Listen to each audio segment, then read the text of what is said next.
Hello everyone, this is Darion of GNB.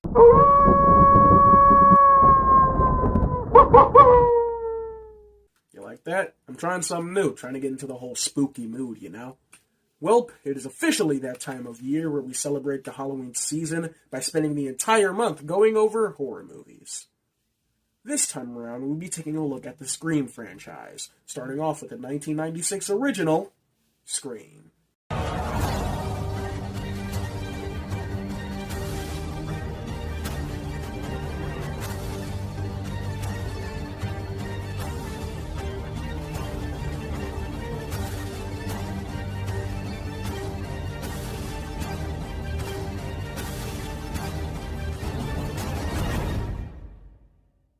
Scream was released in 1996 and was directed by Wes Craven of Nightmare on Elm Street fame. The story centers on a group of high schoolers being mysteriously hunted down and killed at the hands of a mass serial killer that goes by the name of Ghostface. Now, unlike the previous franchises we've taken a look at in this little tradition, being Evil Dead and Chucky, Scream isn't a franchise that I grew up with an overwhelming appreciation for. I watched the first film way back when I was younger, and at a point in time when I kept mixing it up with Scary Movie in my head. And I kind of just ignored all of the sequels. Growing up, the only one that rang a bell in my mind was Scream 4, but mainly because I just hated looking at it with a weird as hell filter, but we'll get to that later. It was only within the last 2 or 3 years when I heard Scream 5 was becoming a thing, and I thought, why not? And I rewatched the first film and finally checked out all of the sequels. Needless to say, I fell in love with this franchise immediately, and it easily is in my top 3 when it comes to horror franchises. Scream, Evil Dead, and Chucky are probably the only horror franchises I can name at the top of my head where they have way more hits than they do misses. This doesn't mean that I think there's no bad Scream movie or anything like that, because there are some that are definitely better than others. But all things considered, this franchise is absolutely amazing, and it all starts here. With its brilliantly satirical view on the horror and slasher genre, its incredible dialogue with an all-around amazing cast, it's no wonder this film had as big of an impact on horror as it did. This movie and franchise as a whole was a true game changer. The story plays out like a murder mystery / whodunit, with you constantly keeping an eye out for who the killer may be. But there's also a lingering thread in the background on whether these current killings are connected to our main character Sydney's mother being murdered the year prior, and it's super interesting. With whodunits, one concern worth having is that once the mystery is revealed and you know who's the one that done it, most wouldn't be super compelled to revisit this movie. Now, while I personally haven't seen that many, I think the best whodunits, this includes the Scream films, are the ones that don't entirely bank on the reveal being the main crux of the movie, and the only thing that keeps it interesting. Each Scream movie not only has a great cast of characters that are fun to follow, but it also has something to say. Whether it being about horror or stuff about current society, Scream always has something interesting to commentate on. Firstly, I want to talk about how this movie still holds up in picking apart the horror slasher genre. Don't expect me to go as hyper-analytical as some other folks probably have done before, as I just generally want to show an appreciation for how the meta-commentary this film offers still holds up. Poking fun at the tropes of horror movies by this point now is far from anything revolutionary, but I still think Scream deserves every bit of praise for being the film to make that push. It's done in such a tasteful way to where they're poking fun at what this movie is and others like it. But they don't go and act like they're not the movie that they're currently in. How often do you hear someone, and I mean in your personal life, talk down or degrade slashers or horror in general? With these half-assed statements like, I'd survive by doing this, or they're stupid, I would have done this instead, knowing damn well they'd be fucked if they were actually in this situation. Well, this movie pokes fun at stuff like that. What's your favorite scary movie? Oh, come on, you know I don't watch that shit. Why not? Too scared? No, it's just what's the point? They're all the same. Some stupid killer stalking some big-breasted girl who can't act, who's always running up the stairs when she should be going out the front door. It's insulting. 2 hours later.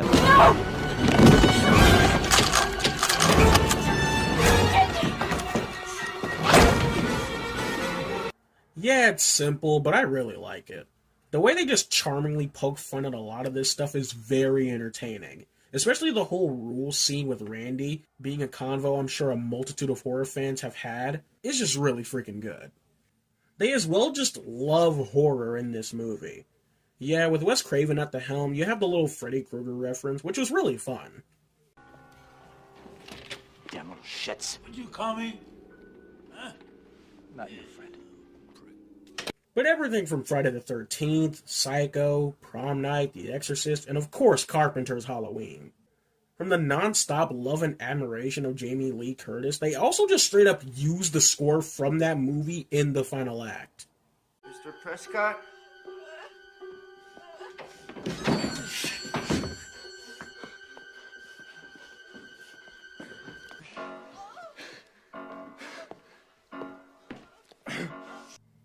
And like I said before, it feels so tasteful.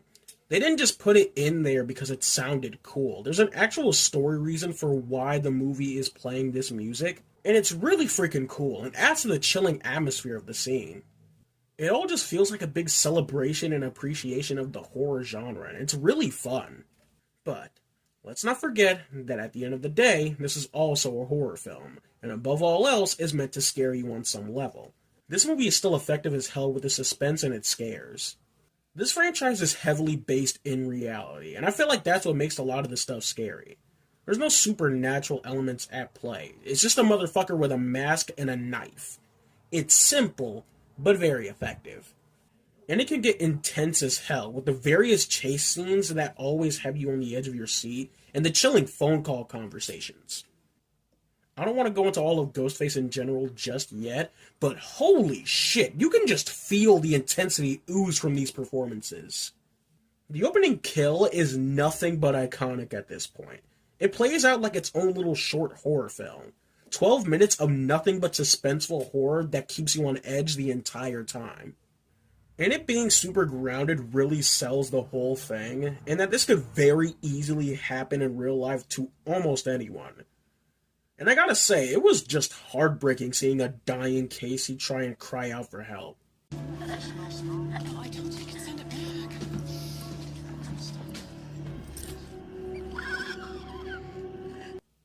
I love how it takes its time reeling you in before shit hits the fan and it's complete chaos.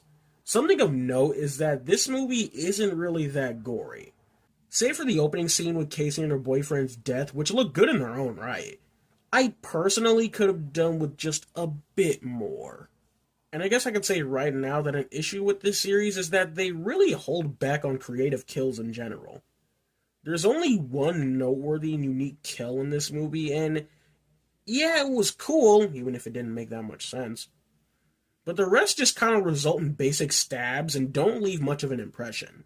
In the recent movies, we've kind of been having a bit of a turnaround with that, but for this film in particular, it could have been done a bit better. Now for the characters. If there's one thing that Scream excels at in comparison to most other horror franchises, it's having a fun cast of characters that we can follow throughout the series. I'm not going to go over every single one, just the ones that are worthy of note. Firstly, going over our main trio of the series, starting off with Courtney Cox as Gale Weathers. Gale in this movie is a character you just love to hate. The kind of sleazy reporter archetype is far from anything new, but Cox just does an excellent job at bringing her to life. If I'm right about this, I could save a man's life. Do you know what that could do for my book sales? David Arquette as Deputy Dewey Riley.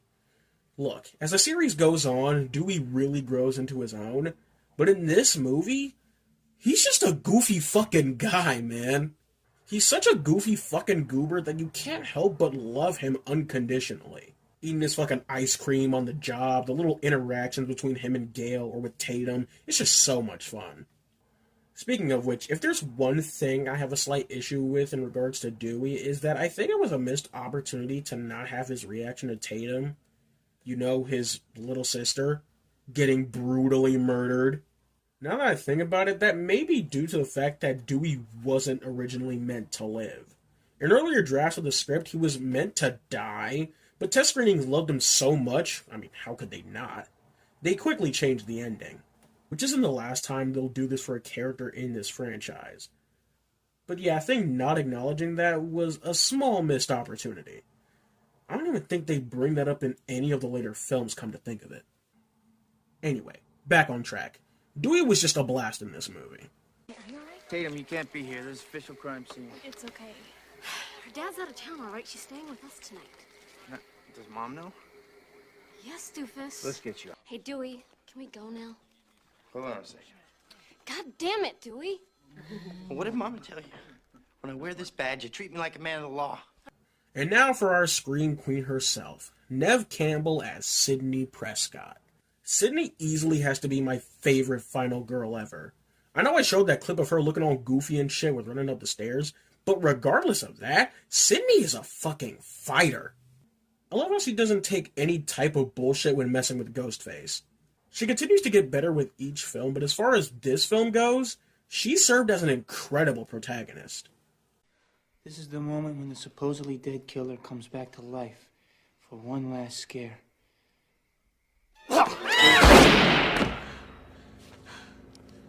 Not in my movie.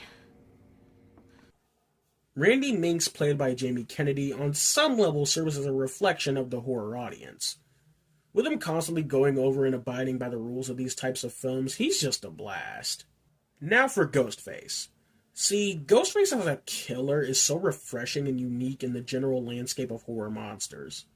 Not only being super realistic in that it's just a motherfucker with a knife, that alone can be pretty terrifying, but it's also just super cool getting a new movie and having a new mystery killer each time.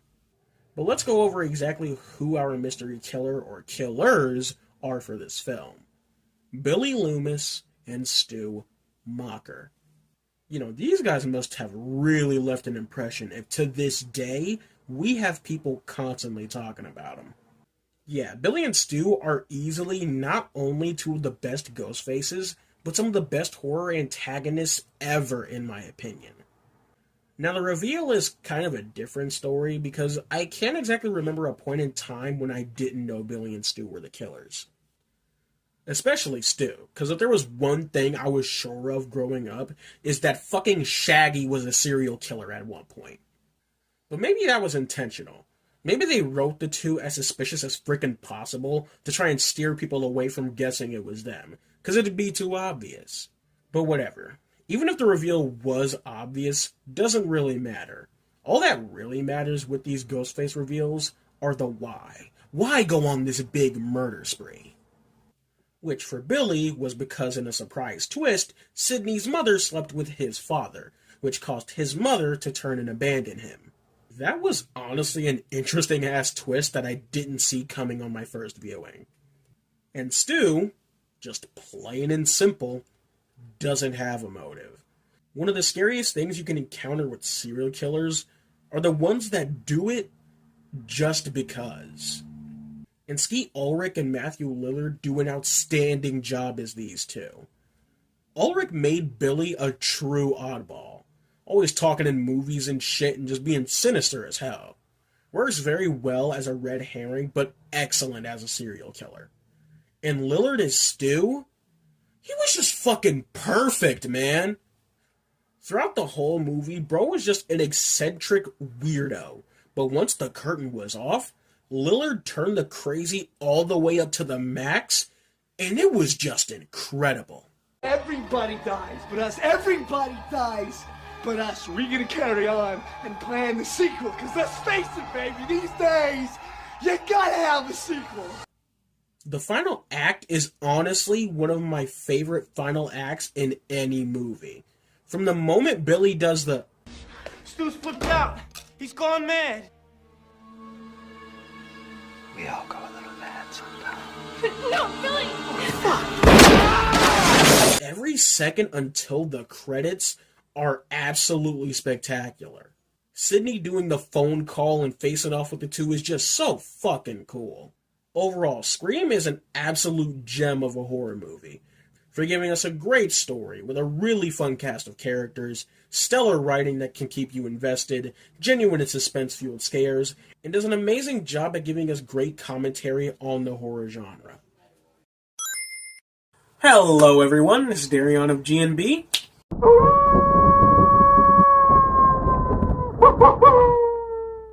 And today we are continuing our little celebration of the Halloween season by taking a look at Scream 2. The story of Scream 2 revolves around following our survivors from the previous film, now in college, having to deal with another Ghostface, who seemingly is plotting to copy the murders of Woodsboro in an attempt to create their own real-life sequel. Due to the big success that was the first Scream movie, of course it warranted a sequel to be made, but way quicker than anyone could have possibly expected. No less than 6 months after the release of Scream 1, the studio went right into the production of the sequel, which would lead to it being released just 1 year after the original film, which in my opinion would prove to be this movie's biggest downfall. Yeah, Scream 2 is the one I've seen be probably the most mixed in regards to its reception from fans. Some hold it as one of the weaker entries in the franchise, while others hold it in high regard, and as one of their favorite sequels of the franchise.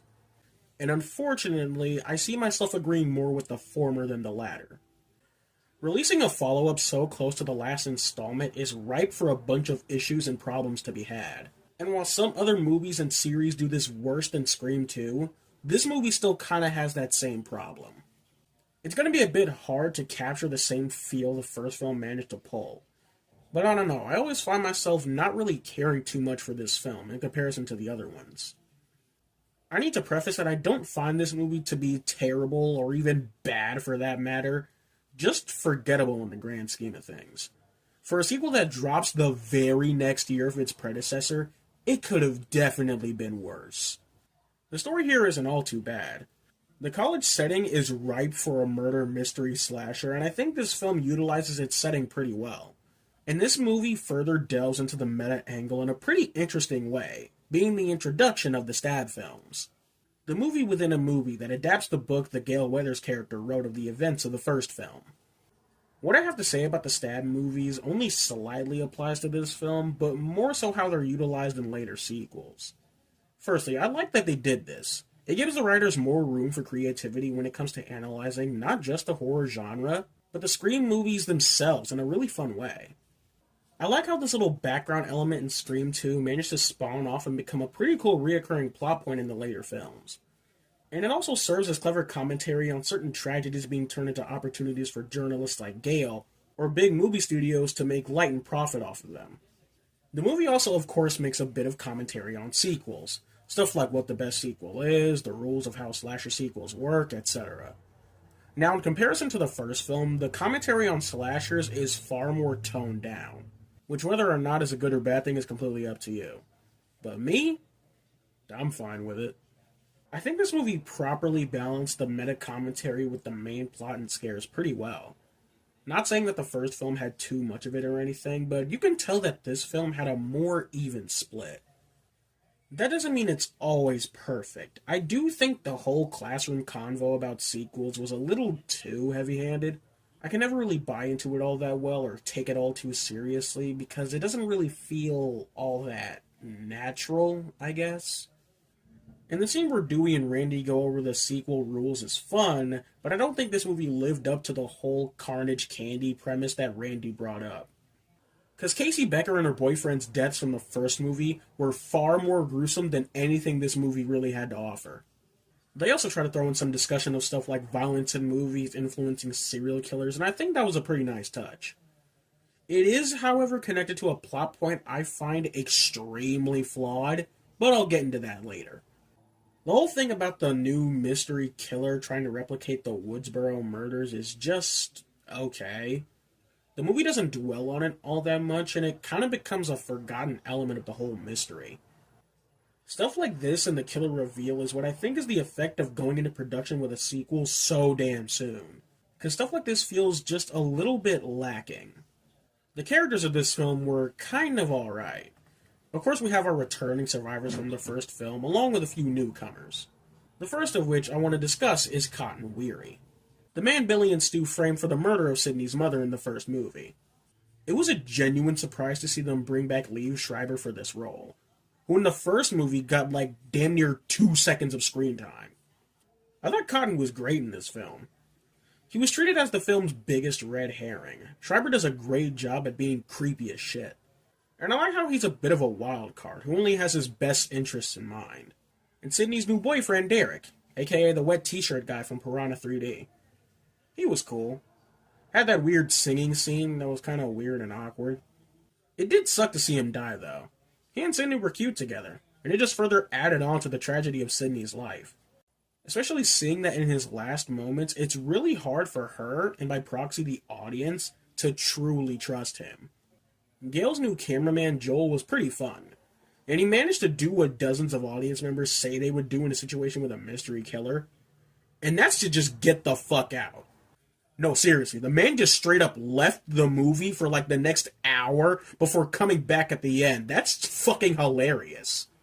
Everyone else outside of our returning survivors, I just found to be alright. I didn't care much for Sydney's roommate or any of the other college kids. They had Sarah Michelle Gellar in here and sadly didn't do that much with her. And now for our returning survivors of the last movie, starting with Gale.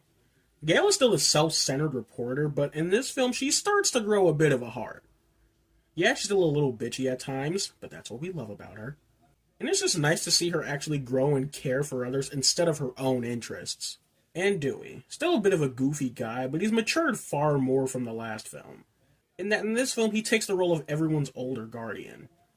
And it's nice to see him stand up for himself when dealing with Gale's bullshit. And it's even nicer to see their relationship start to blossom. Sydney just further proves herself to be a kick-ass protagonist. From the second we're reintroduced to her in this movie, she's already not taking any shit from dumbass prank callers. Even when we get the first really real phone call with Ghostface, she doesn't even for a second show any kind of fear or hesitation. Nev Campbell does an outstanding job. That scene where she's looking at the wounded Derek, as you can see the pain in her eyes as she realizes it's all happening again, was fucking fantastic. And Randy. Look, Randy was great in the first film, and just as great in this film.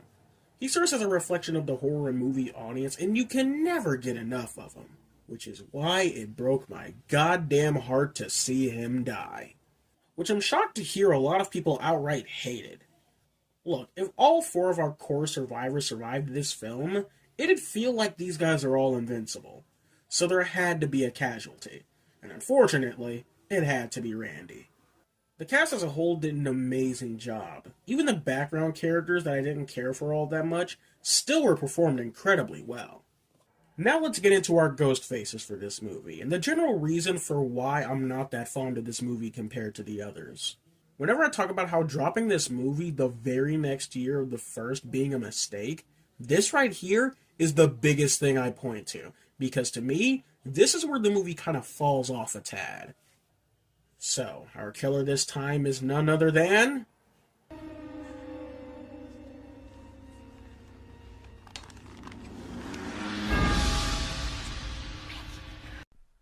Who? I'm being so deadass when I say that was my reaction, because seriously, who the hell is this guy? Oh, Randy's film classmate slash rival who only appears every so often and just straight up disappeared for about 20 to 30 minutes without anyone noticing? That's our killer? But wait! There's more! Now who's doing that? Could that be the mystery guest waiting in the wings? Told you I had a partner, Sid. Surprise cameo just for you. Alright. Well, let's hope our second killer reveal isn't a letdown. Wait, seriously? The news reporter lady that's been following an annoying Gale throughout the movie, and who also has this really weird line delivery? What's the matter? Operator! This is an emergency! Get me the police! What's happening? The killer is Cotton fucking Weary! Cotton Weary. Although I will say that this did catch me by surprise. Mrs. Loomis? What? Billy's mother!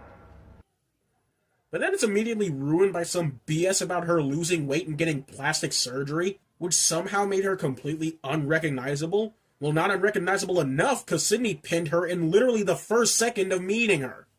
See, Billy and Stu may not have been mind-shattering or reality-altering reveals, but they made up for it by being very well performed once the mask came off. Not only that, but they were also major players throughout the actual story. They were repeatedly seen hanging out and interacting with our main characters, which further helped the reveal. These two goobers literally pop in and out of the movie at random intervals, and as a result, the reveal just feels very cheap and lazy. But whatever. Like I said in the first review, it's not as much about the reveal as it is to do with the killer's motive. So what was the motive this time around? Well, apparently Mickey's dumbass plan was to get caught and blame all his violent actions on violence in horror movies. Now, this sounds interesting. Stupid as all living hell, but still interesting. Like I mentioned earlier, this is the kind of thing this movie likes to talk about, and how violence in movies affects society. Which is still a stupid discussion to have, but I kind of like that the movie attempts to talk about it. But it all falls apart when Mick acts like it's an absolutely foolproof plan when it really fucking isn't. I know Billy and Stu's plan wasn't really genius or foolproof, but the performances again and the motive more than made up for it. And I know Mrs. Loomis comments on it being dumb, but that doesn't make it any less dumb. Now, Mrs. Loomis's motive is just plain old revenge for Sidney killing Billy. Which is fine, I guess. Look, I know what they tried to do with Mickey, and I know Mrs. Loomis can be seen as a homage to Pamela Voorhees from the Friday the 13th films, as people like to say. I get that, but fuck me, man, do I just not care about these ghost faces? The writing on this could have definitely used some more time in the oven, which is why, again, I have to say that releasing this movie so close to the original is what turned out to be its biggest downfall, at least for me. The ending of a story can either make or break the material, and this ending kind of leaves me not caring much for this movie. And spoiler alert, this isn't the last time we'll come across this issue in a Scream movie, especially one following its predecessor in just about a year. That's not to say that this climax was completely terrible. I like the stage play setting and how Sidney uses the theatrics to mess with Mrs. Loomis. And the little standoff with Cotton was pretty cool. But yeah, the movie kind of fell off in the end. Something I forgot to mention in my first Scream video was that I absolutely adore the music in these movies. The score is absolutely amazing. I really love the ambient and foreboding track that plays in some establishing shots. I myself am not too big of a music buff, so I almost struggle to talk about movie scores and such without just wanting to play random clips, but just know the music in these films are freaking great. Hell, the main reason I remember to talk about it this time around was because this movie was the debut of Dewey's little cowboy theme. Who's that? Dewey? Hey! What are you doing here? I was worried about you. Scream 2 turned out to be kinda forgettable and bland for me. Following the gem that was the first film, it doesn't really match up. I really did enjoy the new setting, and that allowed for a lot of unique and cool set pieces. Along with the opening kill being pretty damn cool. It's very chilling and intense and kinda sad, really. The scares are all really effective. I like the little bits when you can see Ghostface creeping in the background. The kills are kinda meh, but that's really to be expected. And that ending really just left a meh taste in my mouth for this film. Hello everyone, this is Darion of GNB.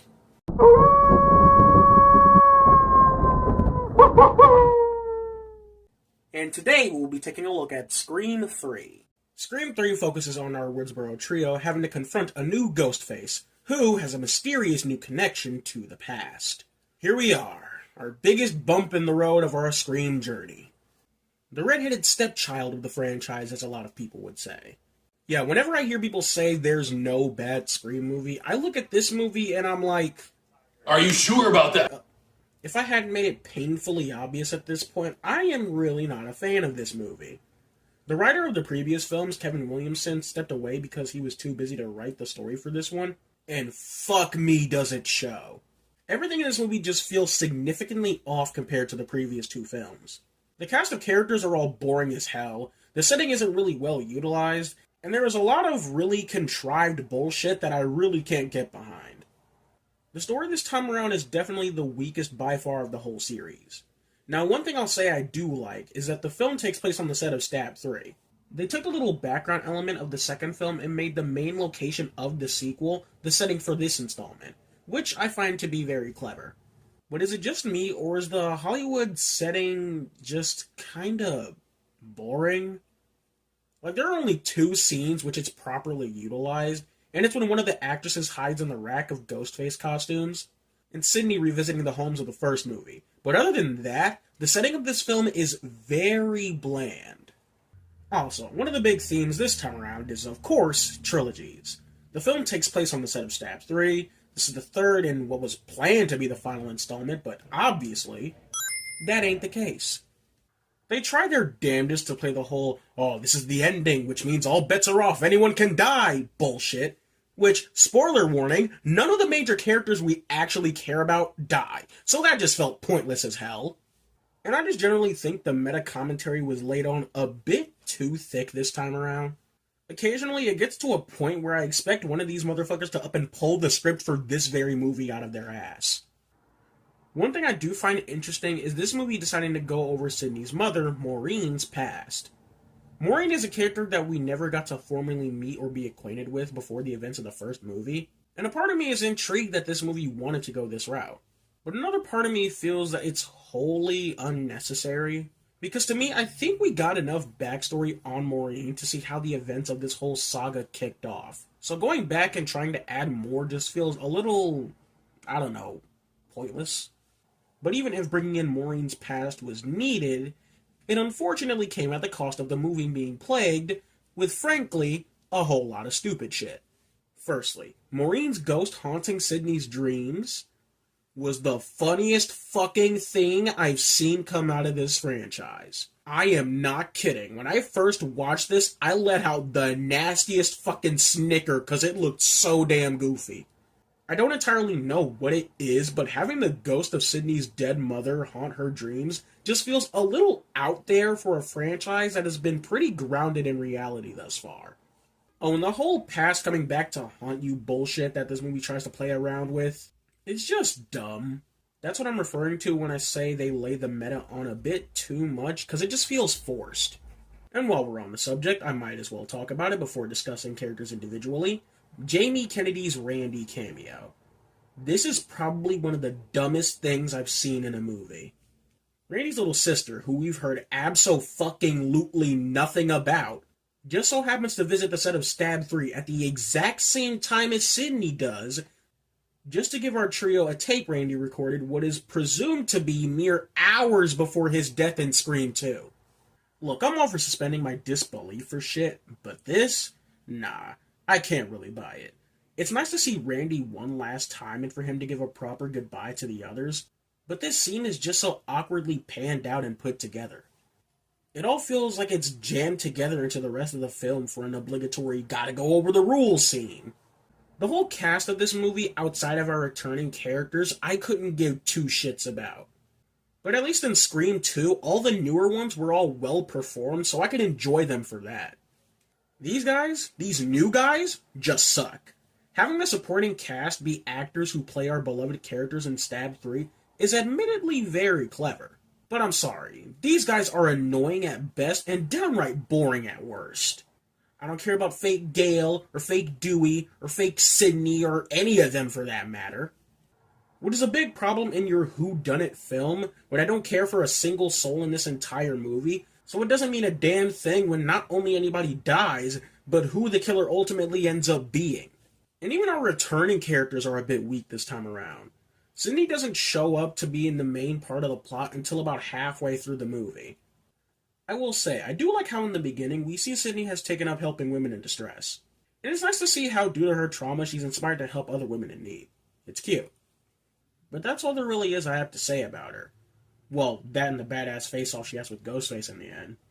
Seeing as she's very disconnected from the main plot and cast for a good duration of the movie, which is an even bigger problem I'll get into later. Dewey and Gale are at center stage for a majority of the film, and they're just okay. Cox and Arquette have good chemistry as per usual, but at this point in the series you can't help but be a bit frustrated at the whole will they won't they BS, and just cut to the chase already. This is also the point in the series where our main trio just starts to feel invincible. Like they're never in any real danger. Getting back to Maureen. Even with all the stupid shit that making her past a part of the plot drag in, something of note is another thing this movie likes to talk about. Typically in Hollywood, women would do favors. Yeah, let's leave it at that. I don't know what I can and can't say in this fucking website. for big directors in order to get into movies. And Scream 3 calls attention to this. A lot. God, Roman. Remind me not to sleep with him again. I've been hearing it all my life. It's uncanny. I was up for Princess Leia. I was this close. So who gets it? The one who sleeps with George Lucas. I did not fuck that pig Milton to get a leading role just to die here with second-rate celebrities like you two! It's all throughout the movie, but it's when we get to Maureen when the movie hints that she may have been taken advantage of.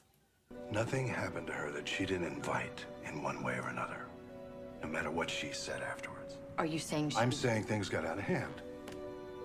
Maybe they did take advantage of her. You know, maybe the sad truth is, this is not the city for innocence. I like that this film chooses to discuss and call attention to this kind of shit. And it makes it even more ironic whose name is attached to these movies. That's all I'll say about that fucker. Now let's talk about Ghostface, cause there is a lot I have to say about our masked killer this time around. So firstly, shown from our opening sequence, which, quick sidebar, I still think is pretty damn cool. It was honestly sad to see Cotton go. He may not have been all good, but given being wrongly convicted of murder to finally getting the spotlight he wanted, just to end up brutally murdered, I don't know. Kind of feel bad for the dude. Anyway, this new Ghostface is for the first time flying solo, only being one killer, but also has this new tool that can change their voice to be literally anyone. Now, I'm very mixed on this. It does push the envelope on the scares and mischunks amongst our cast, making for some really intense moments. But it's another thing that feels kind of out of place in this franchise, and it causes us to hear less of Roger L. Jackson's iconic voice for the character. But let's get into the reveal. Our killer this time around is none other than... She shut me out in the cold forever. Her own son.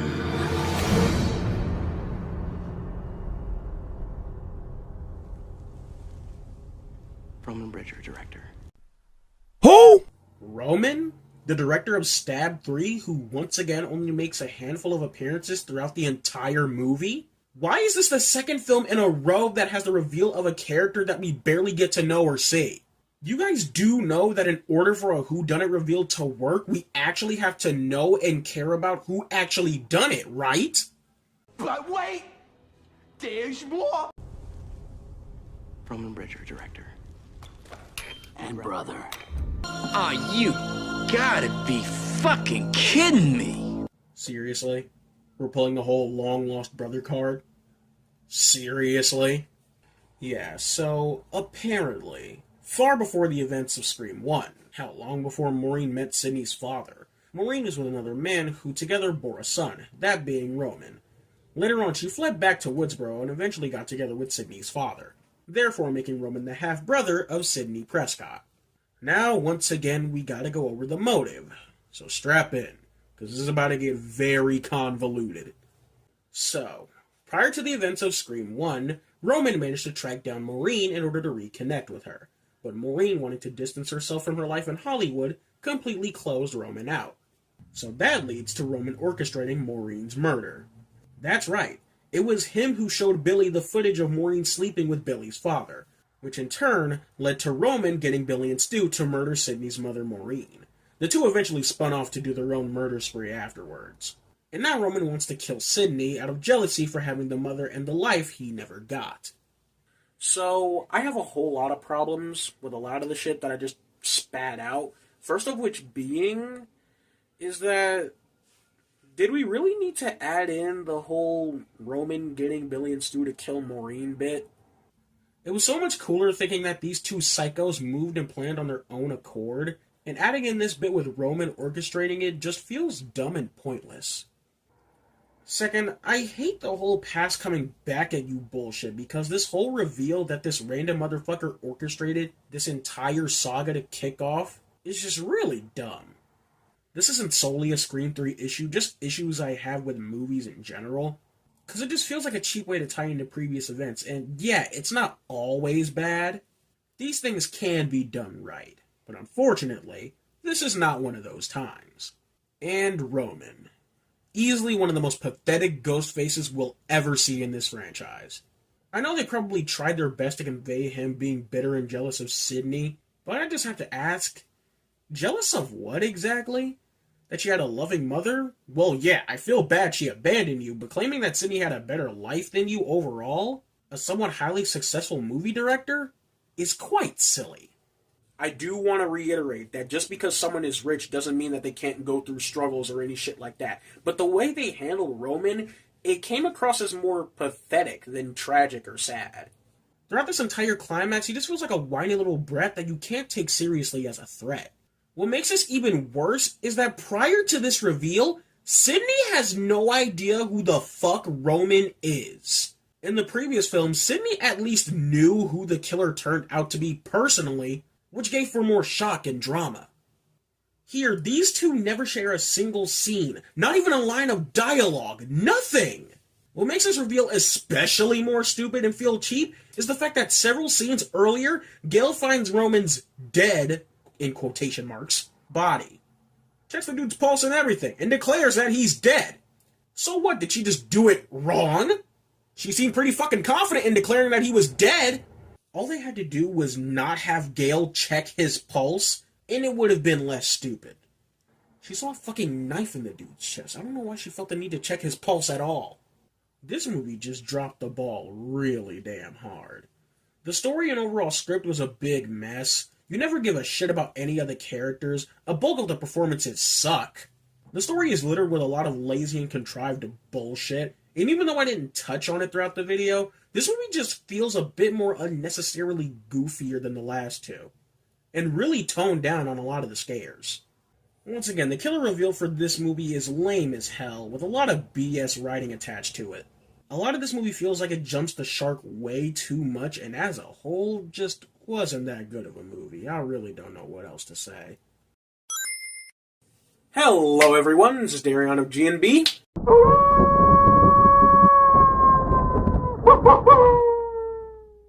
And today we'll be taking a look at Scream 4. Scream 4 takes place 10 years after what was seemingly this saga's conclusion with Scream 3, with our trio returning to Woodsboro as they have to deal with yet another Ghostface, who is aiming to create their own reboot of the original Woodsboro killings. And here we are. Scream 1 was a phenomenal film, an absolute game changer for the horror genre. Scream 2 was just alright. Nothing bad, but a bit of a far cry from its predecessor. Scream 3 was a noticeable heavy drop in quality. But we not only managed to pick ourselves back up with Scream 4, we have ourselves a movie that is almost just as good or on par with the original Scream film. I'm not even joking when I say I absolutely love this movie, and hold it as my all-time favorite Scream sequel. Scream 4 managed to nail every head on the coffin for what I was looking for after the original Scream film. More intense scares and kills, a plethora of characters for me to love and enjoy, an actual interesting killer. Finally! Kevin Williamson is back in the writer's seat after not being a part of Scream 3, and it is such a nice welcome back. Williamson just has a great understanding of what this franchise needs. I mean, it makes sense, he wrote the original thing. But regardless, some can argue that the ending of Scream 3 works as a solid closing of the chapter. But thank Christ Craven and Williamson said fuck that, and after 11 years went to work on this film. A whole decade passed in between Scream 3 to now. Now being in 2011 when this movie initially dropped. And with that, a whole new landscape of horror was born. We got the likes of gory bloodfests like Saw, Hostel, etc., and a big wave of reboots and remakes of horror classics. Just right for Scream to commentate on. And they do just that. They let you know very early on, with varying degrees of success, that we are officially in reboot territory. One of the ways they try to convey this, and I'm going to get this out of the way, is this film's glossy new filter. In my first Scream video, I briefly mentioned how I saw bits and pieces of Scream 4 over the years, and remarked on how it always kind of hurt my eyes looking at it. And that almost remains to be true. Now, I won't say it legitimately hurts my eyes, but in some shots, specifically whenever the characters are standing in broad daylight, there's this really weird and distracting gleam that encompasses the entire screen. You probably can't tell all that well due to how I choose to edit my videos to avoid copyright and all that, but trust me, it's very distracting. It makes the movie visually feel too disconnected from the previous films, and it feels like an unnecessary change. Anyway, while I'm on the topic of something I'm not a fan of, I gotta say, the opening kill this time around is probably the weakest one in the whole series. I'm not a fan of how they tried the whole movie within a movie shtick, and by the time the real kill happens, I end up not really caring as much. Though it does really work as a way to touch on how horror has changed in the years gone by, so I'll give it that, but other than that, meh. So, like I said, with Scream 4, one of the big topics of conversation this time around is reboots and remakes, which entails bringing in old set pieces meant to serve as parallels to the original. The movie also briefly comments on the change in the horror landscape, with stuff like Saw being tossed off as torture porn or the lack of originality, and it's all good fun. They even touch on stuff like found footage horror with Ghostface this time around recording his killings. You know, random thought, it's really crazy because the original 3 films all feel like they're wrapped up in this little saga. But then comes Scream 4, which tackles reboots, which almost perfectly explains why it can feel disconnected in its own little corner in a way. If there's one issue I'll say I have with Scream 4's attempt at meta-commentary, and this is one of the reasons why it still doesn't top the original film for me, it's that it's very bare bones. Like, it doesn't make any genuine attempts to deconstruct any of the tropes that came with the new wave of horror in the mid to late 2000s. And instead, they're just blankly stating that that's what horror is like now. But, like the previous films, it likes to take a look at what's going on in current society as well, which is why the film also talks on the up-and-coming of social media fame, with some of our characters documenting their everyday lives, which, for 2011, I gotta commemorate them for getting pretty spot on. I'll touch more on this in just a bit, but I have to say, this movie was brilliantly ahead of its time in depicting people's desire for fame. Now, the characters in this movie I found to be amazing. We of course have our returning cast members, but with the whole reboot motif going on, we're also blessed with a lot of new faces, kinda meant to work as a parallel to the original film's cast.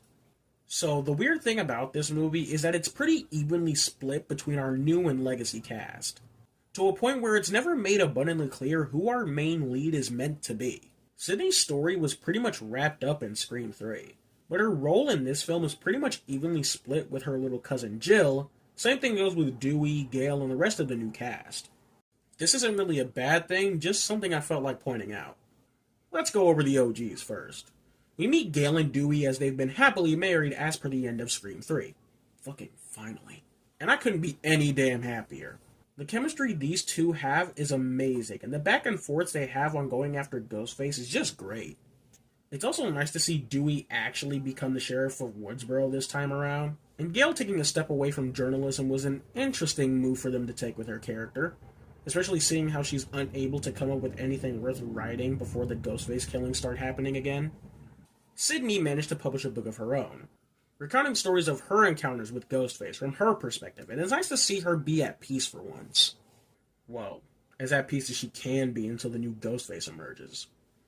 As always, Sydney kicks a lot of ass. She's been around the block more than enough times and has had enough of the bullshit. Now our new cast is just as great. Jill serves as a pretty serviceable character, meant to serve as the, quote, new Sydney for this reboot of the story. The two movie nerds, Charlie and Robbie, were pretty fun too. Officer Judy Hicks was pretty fun too. Throughout the movie, she's a bit of a foil to Gale, and the little bickering they do occasionally is pretty entertaining. But easily, the best character to be introduced in this is Kirby. She kind of plays the cooler movie nerd to Charlie and Robbie, and she's just a blast throughout the movie. She even has a little romance with Charlie, and it's honestly pretty cute. Up until he stabs her. Kirby, this is making a move. Yep, now's about the right time to get into our reveals. And just like the original, it pushed this movie's enjoyment levels all the way up for me. Although, quick sidebar, I gotta say Ghostface is far more intimidating this time around. The first kill where he goes after Jill's neighbor friend is intense as hell. Liar. I'm over this. I never said I was in your closet.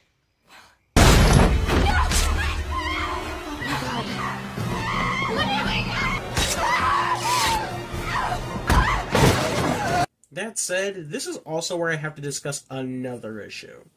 And that's once again this movie's lack of creative and gory kills. This is probably the movie where I have the biggest problem with it though.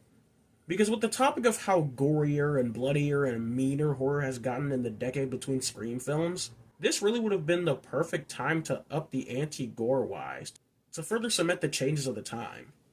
The closest we come to it is seeing the neighbor girl's guts being ripped out and the splatterfest left behind in her room, and I wish we got a little bit more of that. Anyway, back to the reveals. It did catch me off guard to see that Charlie was the killer, which made it even harder witnessing Kirby's death. Which I was absolutely devastated by when I first watched the film. But with a reboot, we're back to having two killers. Charlie was a pretty decent twist, but I don't think he has the chops to pull off an operation like this. So, the true mastermind behind it all is none other than...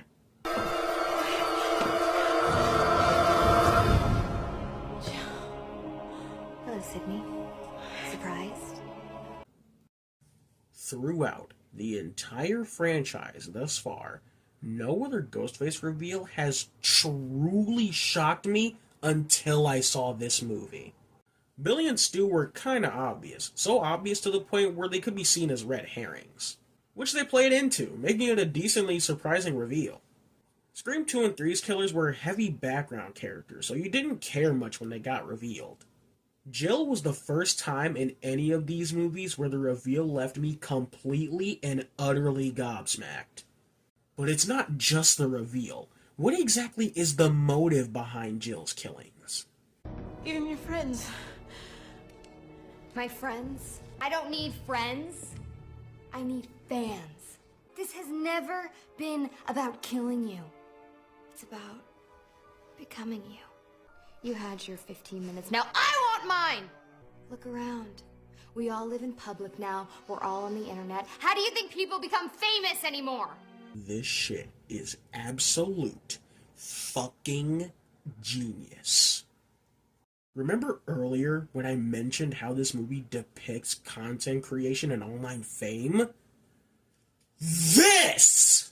This right here makes it so interesting, and the rest of this climax makes me love this movie so damn much. This movie, despite coming at a time when social media was still on the rise, managed to almost perfectly depict the lengths people will go to for fame. Jill is easily in my top 3 favorite Ghostfaces of the series, just by having the most unique and interesting motive of a killer in the franchise thus far. She not only kills her partner, but she almost arguably fucks herself up far more than Billy and Stu did. The sick bitch even works to pose like Sydney just so she can look good for when the paramedics come. The kind of role she had throughout the story, being the, quote, new Sydney for this reboot, kind of works so damn well when you realize that throughout the series, post-Scream 1, Sydney never liked the attention she got from being the victim. Yeah, she got a lot of attention, but that wasn't worth all the trauma that she went through. Jill, on the other hand, flips the nail on the head of playing the victim card up in order to get all the fame she could ever ask for. I mean, what am I supposed to do? Go to college, grad school, work? Look around. We all live in public now. We're all on the internet. How do you think people become famous anymore? You don't have to achieve anything. You just gotta have fucked up shit happen to you. And easily, the scariest part of this whole plan is that it almost worked.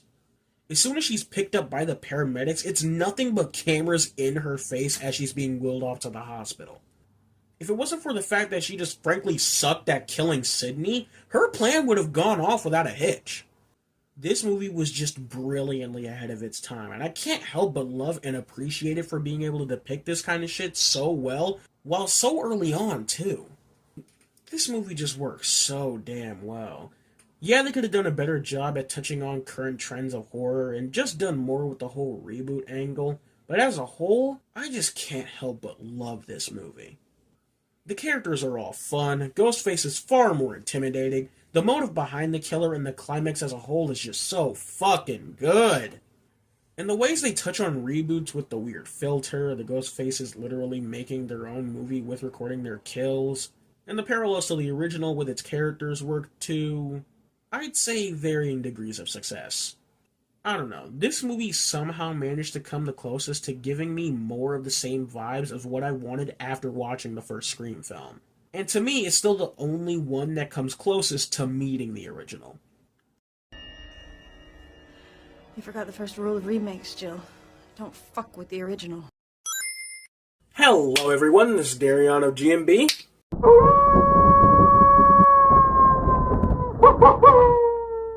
And here we are, a new decade, which means a new era of Scream films with Scream 2022. You really couldn't give us 5 Cream, huh? I mean, it kind of does make sense with the whole meta angle this time around being requels, but really? You had to dodge out on 5 Cream? Hell, I even called it 5 Cream in the doc I used to write the script for this video.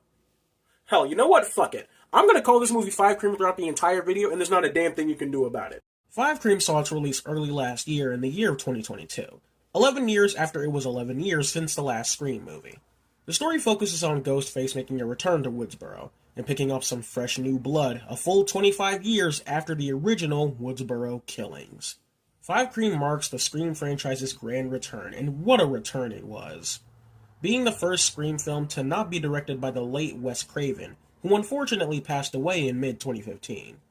Instead, in his place, we have Tyler Gillett and Matt Oakland, both prominently known for directing Ready or Not, a movie I wholeheartedly love and adore. Not just that, but this is the second film in the series to not have Williamson as the writer, though he is still attached to the film, credited as a producer. With 5 Cream being the first movie to not have the direct magic touch of either Williamson or Craven, some fans rightfully saw that as a great source of concern. But with the release of the movie, fans were happily relieved to see that it turned out to be good. Not just good, it turned out to be great. 5 Cream, are you annoyed with me calling it 5 Cream yet? You want me to stop? Well, I won't. 5 Cream not only managed to be a great Scream movie, but one that brilliantly brought the franchise back into the limelight with fun scares, a fun new cast, a pretty decent usage of legacy cast and characters, and an all-around great return to the franchise. The story this time around is pretty damn good. I like how they subvert our expectations of an opening kill by not actually being an opening kill, and having our victim be the catalyst for the plot of our new main characters. I also like how much the stab films play into the plot of this movie, with it branching off into a bunch of nonsense from what we saw in Scream 4 to being a major motivation of our new killer. But I am getting a tad ahead of myself on that end. Another thing I'll immediately say about this movie is that they did one hell of a job with Ghostface this time around. Now, I mentioned in my Scream 4 video how they stepped things up with Ghostface a bit, and that continues to hold true for this movie. I like how they use little stuff to modernize the little routine in the beginning, by having him text Jenna Ortega's character Tara through her friend's phone while she's on the landline, and being able to mess with the security system made for a pretty intense scene. Ghostface in general in both of these new movies feel way more brutal than before. It's not incredibly unique or original seeing as it is just stabs, but they feel more brutal, like the killer is letting out years of built-up rage into each stab. You can really feel the impact of each stab, and the opening was the best way to convey this. Stabbing Tara through the hand and breaking her leg, it just made for a great reintroduction to this incredible horror icon. And I'll just come out and say that this may be my favorite performance of Roger L. Jackson as Ghostface. That scene in the hospital really allowed him to crank up the sinister nature of the character, and I loved the hell out of it. Please don't hurt him. I'll tell you what. You can choose. I'll only kill one. What? What? Tara! Who do you want to hear die? No, please! I'm begging you. Please don't hurt them. Really? You can't save your own sister? All you have to do is say, kill Richie. No! No! And with a big gap between Scream 4 and now, they of course have way more room for horror to riff off and commentate on. The first of which is talking on the rise of elevated horror, stuff like Midsommar, Hereditary, The Babadook, etc. The big topic of horror this time around, on the other hand, is requels. Films like 2018's Halloween, films that are a direct sequel to the original, while ignoring those that came after, have been a big thing in movies as of late. We've done horror movies, sequels, trilogies, reboots, and remakes. Now, we are in the Scream franchise's requel. where the franchise attempts to brand off with new and creative ideas whilst holding on to what made the franchise so important to those fond of the OG. Now, when I first watched this movie, I thought this talking point was kind of redundant, seeing how Scream 4 touched on reboots already. I didn't really think they could make this film unique with its discussion on the stuff, but I think they did a pretty decent job. There was definitely a clearer focus on getting us attached to newer characters without needing to fall back on the OGs. Scream 4 had a pretty even split, to where it was never really clear who our main protagonist was, which 5 Cream did a better job at handling. I also think in regards to it being a requel and the whole it all goes back to the original theme, it did handle things pretty well in that regard too. In many ways that are obvious with the returning of characters like our OG trio, but also in a lot of really unexpected and, dare I say, interesting ways of tying into our original killers, with varying degrees of execution. One thing I want to touch on before going further into the characters is that these newer films have way too much fun with having this friend group playing the blame game. In the original, when Sydney and the others were at the fountain, they were being playful about it. You know, being desensitized and not really taking anything seriously. I don't know what it is with these films that just lay it on way too thick, to where I either don't buy these guys as genuine friends, or think they're written way too nonchalantly, to where I can't buy that they take the threat seriously. And oftentimes it really takes me out of it. Anyway, this movie does a pretty good job with the whole tying back into the original motif, and the best way it does this is with its characters. The OGs take a significant backseat to our fresh new blood, so let's go ahead and take a look at them first, shall we? All of our new characters cleverly have some form of relation to our past characters. The creep hitting on Liv was Stu's nephew, one of the guys in Tara's friend group being the son of Judy Hicks from Scream 4, and most notably the twins being the niece and nephew of none other than Randy himself. I don't know why, but I just really like the little familial element we have amongst our core cast. Anyway, some of the standouts are, of course, our Meeks twins, Chad and Mindy.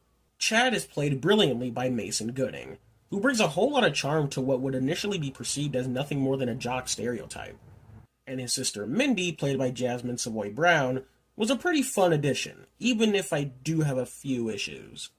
Whenever I talk about these newer films having too much fun with the blame game with these characters constantly pointing the finger at who they think the killer is, I'm somewhat mainly talking about Mindy.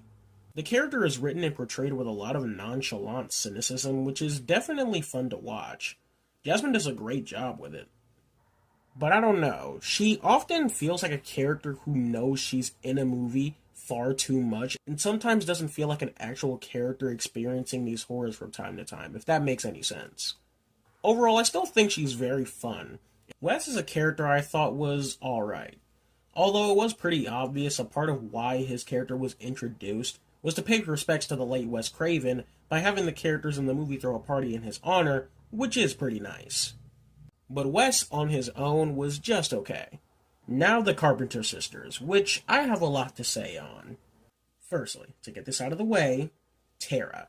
I enjoy Tara a lot in this movie, despite having less screen time than some of the other characters. Mainly due to Jenna Ortega's performance. I had been a fan of Ortega's for a while, and seeing her kick off from Babysitter Killer Queen, X, and that one little show I'm not sure a lot of people have heard of, I think it dropped on Netflix and was based on the Addams Family. Needless to say, I thought she was great. So great, in fact, that before Scream 6 came out, I was more interested in her character than our actual main protagonist, Sam. It was one of the few that thought that she should have been the main character instead. Speaking of which, Sam. She's a very fine protagonist. Melissa Barrera obviously has some big shoes to fill since she was following Nev Campbell as... What the fuck? Melissa Barrera has some pretty big shoes to fill since she was following Nev Campbell as Sidney Prescott. But the whole family member growing distant because of a troubled past thing she has going on is just so... meh. Like, it really doesn't interest me all that much. And then there's the big, digitally de-aged elephant in the room. So, a big element with things going back to the original is the revelation that Sam is none other than the daughter of Billy freaking Loomis. Now, when this was first revealed, it caught me off guard and grabbed my attention, but they slowly started to lose me as the film went on. We're back to the whole ghost parent haunting our main character bullshit from Scream 3, and it's still just as hilarious as ever. I shit you not, every scene where Sam talks to Ghost Billy, I am cackling like a goddamn witch. It's so damn stupid, it's hilarious. I'm not like you. Really? And how else are you gonna survive? I say accept who you are, let's get out there, find out who's doing this, and cut some fucking throats! No! Just like in Scream 3, it really feels out of place in this series, and is one of the ties to Sam's character that results in me not caring much about her. Now for our legacy cast, starting with a return from Scream 4, Judy Hicks.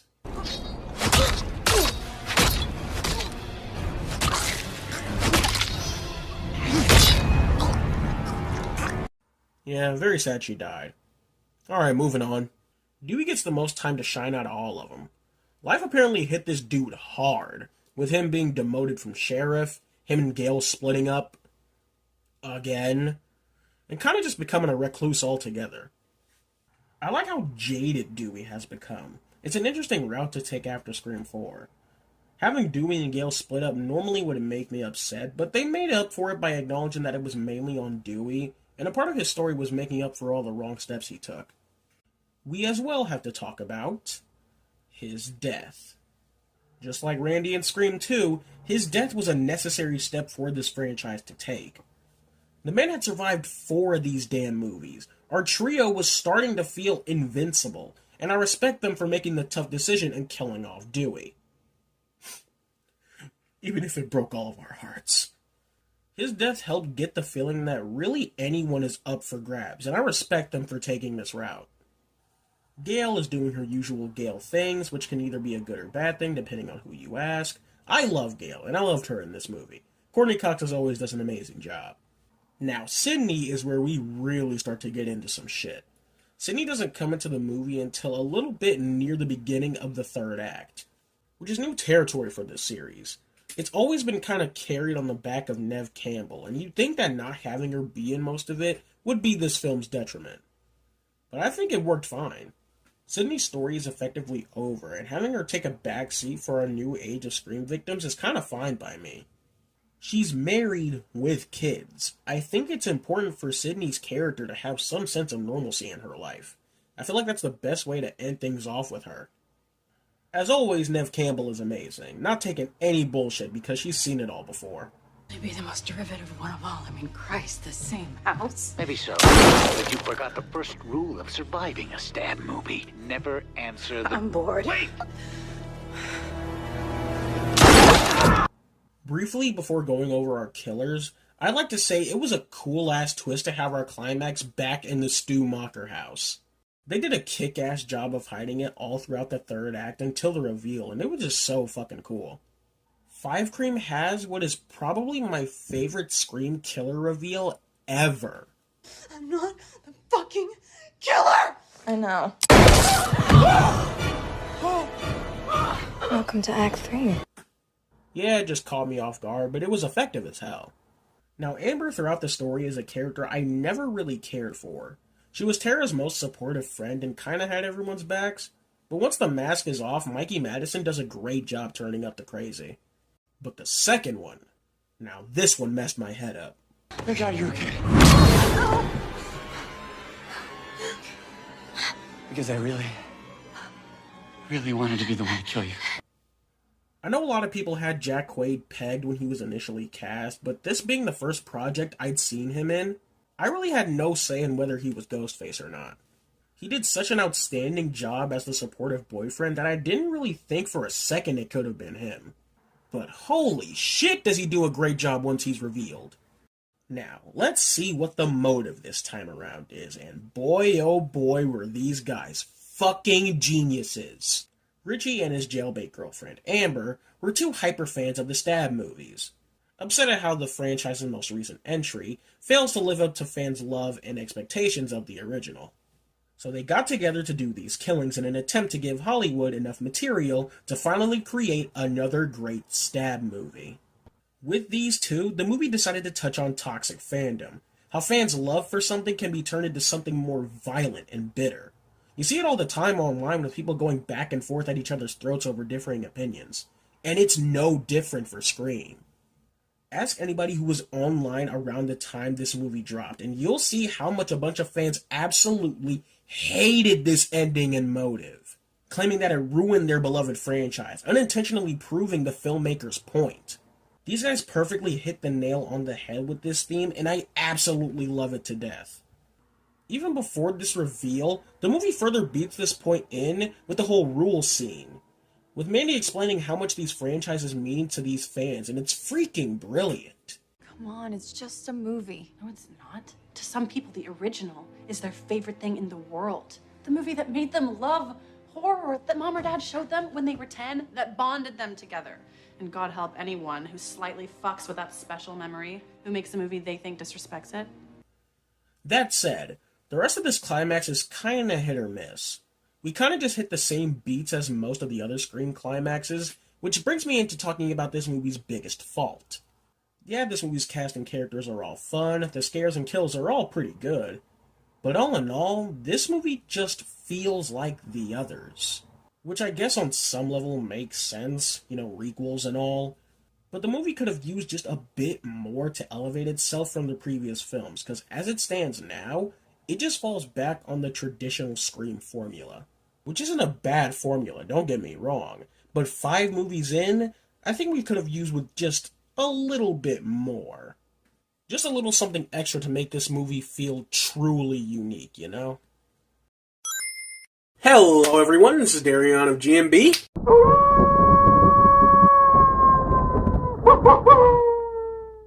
Ghostface finally takes Manhattan with the Scream franchise's 6th installment, Scream 6. Oh, so now you sons of bitches want to go back to using numbers. Fuck off! Scream 6 released earlier this year in March of 2023. The film focuses on our core 4 survivors as they attend college in New York City. Meanwhile, Ghostface has tracked them down for another round of killings. Here we are, the end of our little Scream saga with the 6th installment of the franchise. Just 1 year after the previous film. Yeah, this one is sure to have some fucking problems. So, I just want to preface that I really like this movie. I'd almost go as far as to say I love it.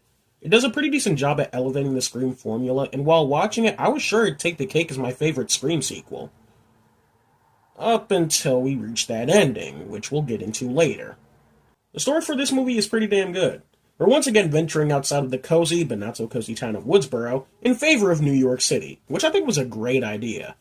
If there was one thing that an abundance of Scream fans agreed upon after 5 Cream, yes, I'm keeping it going, that movie will always be 5 Cream in my heart, is that after the last film played it relatively safe with it being played out as a requel of sorts, this film and the rest of the franchise as a whole needs to branch out and do more unique things if it wants to remain successful. And with the beginning of this film and the following events afterwards, that looked to be the case. I swear, the opening sequence for this movie is so damn good. It rivals the original for being my favorite of the franchise. It's so good, I could dedicate an entire segment of this video to going over the whole thing. Which is exactly what I'm gonna do. Now, we're introduced to Samara Weaving's character, Laura, a college professor who teaches on horror movies. Now, leading up to the movie, it was painstakingly obvious that Samara Weaving would be the opening kill, which is, to me, a little disappointing. When I heard she was cast, I was ecstatic, because I absolutely love Samara Weaving. She's probably grown to be in my top 10 actresses in the past couple of years. But due to her not being very prominent in the marketing, it was obvious she was getting the Drew Barrymore treatment. Which definitely works. People love Samara, and to me, I can imagine people got the same feeling others did seeing Barrymore in the original Scream film. But I don't know, I think we could have done more with her. I think she would have been a kick-ass Ghostface. But anyway, the scene plays out as you would expect for a Scream film. The guy on the phone talks with her, leads her into an alley, and then the attack happens.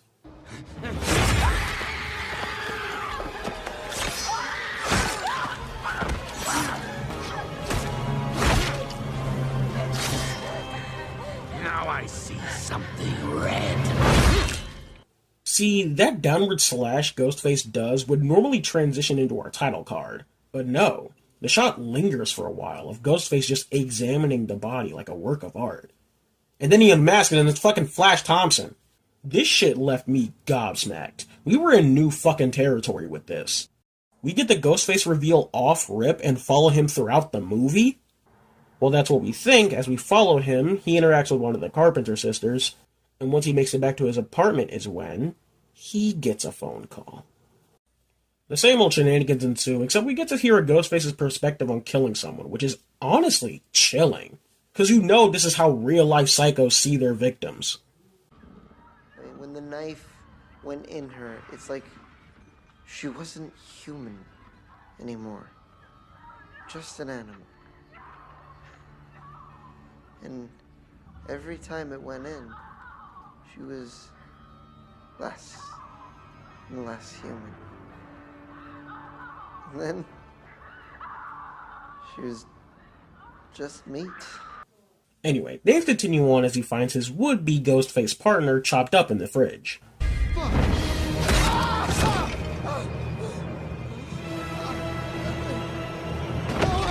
Do you feel like an animal, Jason? But we have to finish the movie. Who gives a fuck about movies? This opening is just so fucking cool. And to be honest, I wish that this little story beat was used more throughout the movie. Two completely different sets of Ghostface killers going after the Carpenter sisters for two completely different reasons, whilst also taking each other out, would have been a kick-ass plot for a Scream movie. With this opening, I thought we were in for a wild ride for this movie, and everything afterwards, except for that ending, didn't disappoint. I really dig the New York setting this time around. There were tons of really cool and creative set pieces, the one in the convenience store being my personal favorite. Before the movie came out, there was a big fuss among fans about Ghostface using a shotgun in this scene. I don't care what you piss babies think. Ghostface with a shotgun is cool as hell, and it made for a really intense scene.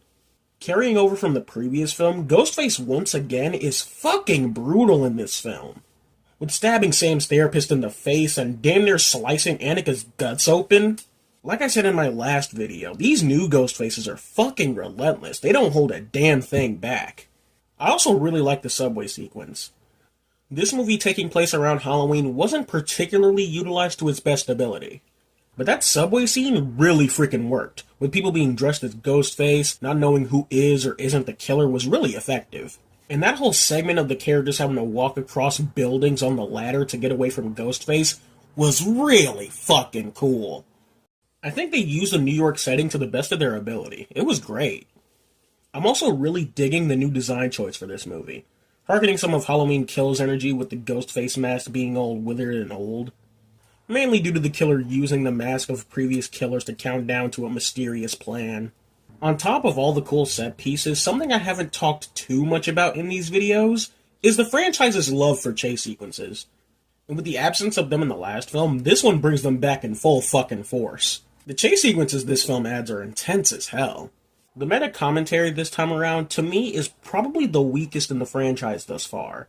Because the big talk this time around is franchises, which on some level works for being the 6th installment in the series, but the entire talk around it, especially the whole rules scene, felt the most bland in the series. They try to play up the fact that in order for a franchise to continue on, legacy characters need to die, but they don't live up to that whatsoever in this movie. Yeah, probably the best time to talk about another big issue before going over the characters is that this movie is really scared to kill off important characters. I mean, seriously, these guys get sliced and diced. Some of them get cut to fucking ribbons and they just casually walk it off as if shit didn't happen. It's not even like a once or twice thing. It happens constantly and it really takes you out of the moment. Nothing pains me more in these Scream movies when they call attention to movie tropes but don't live up to said tropes. They say things get bloodier and more brutal without being bloodier or more brutal. They say characters are expendable without actually making characters expendable.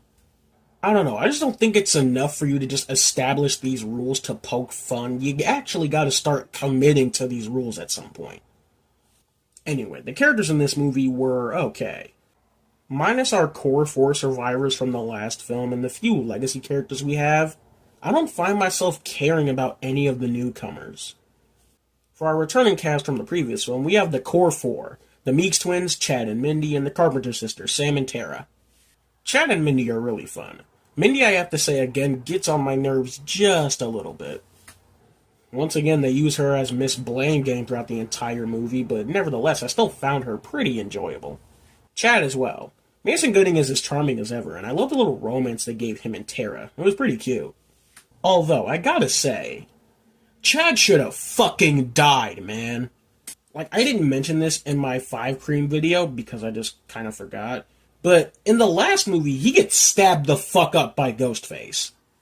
He was supposed to die there, but like Dewey, test screening audiences loved him so much, they decided to keep him alive and bring him in for the sequel. But in this film, I can't let this shit slide.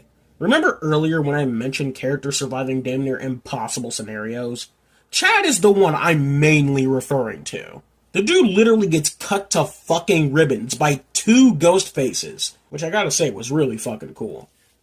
Do the whole simultaneous wife knife and it's the... Wife knife? They do the whole simultaneous knife wipe and it's the coolest shit ever.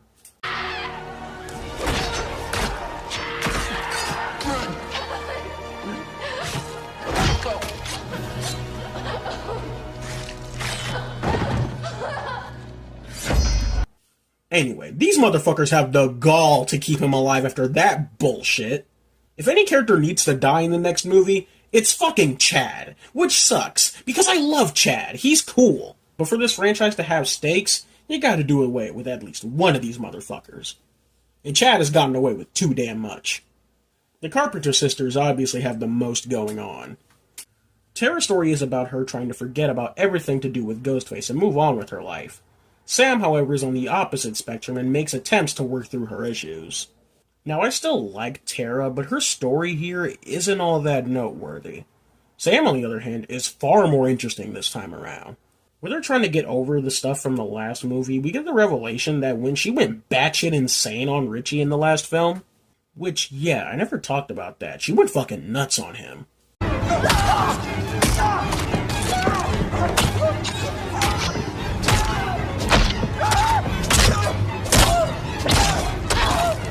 But she actually liked doing it. I think that was a clever twist to her character. Not just that, I like how through the events of the last movie being known to the public, Sam's story kind of goes on an inverse of Sydney's, where, yeah, Sydney got a lot of positive reception for being the victim. Sam, through online conspiracy theories, is being hated on and seen as a psycho who blamed Richie and Amber, and I think that's kind of cool. I like that the movie touches on online conspiracy theories, too. If only they would have utilized it a bit more. Unfortunately, we still have Ghost Billy, who is as hilarious as ever, and gladly isn't in the movie as much as last time. I'm hoping with Sam's character arc of this film reassuring that she won't turn out to be a psycho like her father, it means the end of these pointless and out-of-place Billy cameos. For our legacy cast, we of course have Gail doing her usual Gail thing, which this time around, I'm kinda mixed on. At the end of the last film, Gail exclaimed that she wouldn't write a book on the events of the film, just like she did a plethora of other times. But this time around, it's revealed that she went back on her word and wrote one anyway. Just because. Look, I understand the sleazy reporter thing was a part of her character, but I don't know how to feel about her blatantly going against her word just for the sake of mild conflict in this film. As always, Courtney Cox does a great job and was a blast in this movie. The next bit I have to praise is more of a byproduct of the previous film, but I loved throughout Gail's entire face-off with Ghostface. I was not sure if she was actually going to make it out alive this time around, due to what happened with Dewey in the last film. Granted, she survived, which is another thing that adds no stakes to these current movies, but it was a strangely reassuring feeling that a character in this franchise we've grown to love might not actually make it out alive. Also, it was just so fucking cool to see that she star 69 Ghostface.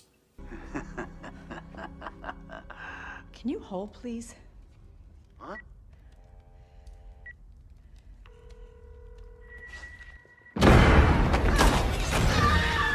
Now, let's talk about the big Neve Campbell-shaped elephant in the room. Or not in the room would be more accurate. See, due to payment disputes with the studio not paying up to Campbell's standard to star in an entry of the franchise she helped popularize, Neve Campbell chose not to return for this Scream film, making it the first in the whole series to have absolutely no appearance of Sidney Prescott. Now that would sound like a bad thing at first, but in all honesty, Sydney's presence really wasn't missed in this movie, which I think is both a good thing and a bad thing. I think it's a good thing to have a Scream movie work without Neve Campbell. It's a telling sign that we don't need to have Sydney shoehorned into a plot that she doesn't need to be in. Like Gail said in this movie, Sydney's earned her happy ending. I really don't want to see her get roped into a Ghostface plot that either doesn't concern her or ends up in her getting killed, because that would be a pretty sucky way to end her character. But I also think it's a bad thing, because this movie was highly successful without Sydney, and I'm worried that the studios will take that as a sign that they don't need to pay Neve what she's rightfully owed, and just never have Sydney return in a Scream movie. Which some may have a problem with, seeing as Scream is one of the only horror franchises to have a through line with following one central character, being Sydney. But to that end, I have to say, in order for these long-running franchises to continue on, we need to focus more on newer things instead of having them tied down to one character or actor. Like, yeah, in Evil Dead, Ash and Bruce Campbell are the things people love most. But if the 2013 remake, the Ash vs. Evil Dead TV show, and recently with Evil Dead Rise taught me anything, it's that the Evil Dead franchise can work well without Ash by having lots of fun characters like Mia, Kelly, Pablo, Brandy, Beth, etc. The same kind of goes for Scream. I don't think this franchise needs Neve Campbell to survive, and if the dispute never gets resolved, and Neve isn't paid what she's owed and we never see Sydney again, I will be disappointed, but I think this franchise can manage without Sydney. Her story has been effectively over for a while now, and I think a better send-off is for her to live a normal, happy life with her family than to constantly have to deal with every other ghost face. Anyway, another returning face we have for this movie is Kirby from Scream 4. She was okay. Yeah, she survived her attack from Charlie, and in the years since we last saw her, she became an FBI agent. How'd you get past what happened to you? I almost died after I was stabbed. Technically, I did die for 4 minutes. When I recovered, I got mad. I didn't want to spend the rest of my life being afraid of monsters. I wanted the monsters to be afraid of me. Which, in all honesty, was a pretty cool route for her character to take. Well, on paper at least. In terms of execution, it was kinda hit or miss. The main thing people loved about Kirby was her fun and charismatic charm, being the cooler version of the typical movie nerd of these films. And other than that one scene with Mindy, we don't really get to see that much of that side of her character. Nevertheless, I'm glad to see her and Hayden Panettiere return to this franchise. Now let's talk about our killers, and that fucking ending. I talked briefly in one of my previous Scream videos, I can't remember off the top of my head which one it was, about how endings can either make or break the material, and nowhere is that any truer than with Scream 6's ending. It's so crazy to think that everything leading up to this ending, the movie literally had the makings of beating Scream 4 as my favorite Scream sequel. So after a pretty intense fake-out making the viewer and the characters think that Kirby is the killer, we're then revealed that the detective character, Ethan, and Sam and Tara's roommate Quinn were all Ghostface, marking the first time in the series to have 3 people pose as the Ghostface killer. Okay, we have quite a bit to unpack here before we touch the motive. Now, I know I didn't bring him up when talking about the characters earlier, but I quite enjoyed Detective Bailey throughout the film. He wasn't anything special, but Dermot Mulroney did a pretty good job at being a convincing non-suspect, I guess. I don't know, he did a good job at not raising suspicion. Except for this one line that I think Mulroney went a little bit too hammy with. They took me off the case, but I'm not gonna stop until I find him. You fuck with my family, you die. In fact, I wouldn't be surprised if that was enough to tip some people off that he was the killer. Ethan I honestly had pegged because they made it too obvious. Mindy constantly making comments on it being him and whatnot, it wasn't too surprising. But it brings us to our current suspects. Ethan, the shy, dorky guy who no one suspects because he's so shy and dorky. Oh my god. Who? Annika and Quinn. Mindy, I'm so sorry. Step the fuck back. You're at the top of my list. Oh. Get your ghost face ass away from me, ghost face. And with Quinn, they pull the whole fake death bullshit that doesn't work at all if you think about it for like more than 2 seconds. Now, each of these ghost faces prior to the reveal, I didn't care all that much about as characters, outside of just blatantly enjoying a few. But what's the motive? Well, it turns out that this is Richie's family, and after Sam went completely apeshit on him in the last movie, they banded together to take out the Carpenter sisters as revenge. This is literally Scream 2! I'm being so dead-ass when I say these motherfuckers literally made this ending an almost carbon copy of Scream 2's ending, which is an ending I already didn't fucking like. Now, I saw a few people come to the defense of this, claiming that, oh, it was intentional. Each of these newer films will serve as a parallel to the original trilogy or some shit like that. That's fucking lame. I don't want lame-ass retreads of shit we've done before in this franchise. This franchise needs to branch out and get more creative. And making these new movies weird-ass copies of the original films is fucking boring. Everything in this movie literally before this ending was fucking amazing. And while this ending doesn't change the fact that the rest of the movie preceding it was amazing, it really holds this movie back by a ton. Not to mention that the performances in this finale, especially from Mulroney, I think were just a bit too much. Like, don't get me wrong, dialing up the crazy all the way is fun and all. Matthew Lillard literally did it best in the first movie. But I don't know what it is about Mulroney that just takes me out of it every time I watch it. Now! It wasn't until I saw that photograph of what you'd actually done to him that I knew. And I knew you had to fucking die. You had to be punished. Along with anyone else who stands in our way. Oh, we gotta hurry over to the hospital, make sure Mindy and Gail don't pull through. Because everybody dies, Sam! Everyone who had anything to do with the death of my son suffers and dies. The other two were fine, though, especially Quinn. Also, it's disappointing for this to be the first Scream movie to finally have more than 2 ghost faces. Something that I've been hoping for, and it's all wasted on this whack-ass motive. Please forgive me if it sounds like I'm just rambling about this finale, but there's really a lot of stupid shit in this. You got Tara falling on Ethan's knife and acting like shit didn't happen moments later. When Bailey and Sam run at each other, Bailey for some reason doesn't shoot the gun and just chooses to run at her with it. On the bright side, we get to see Sam go fucking nuts on him later. That's probably my favorite thing about Sam. She just goes fucking insane on these ghost faces.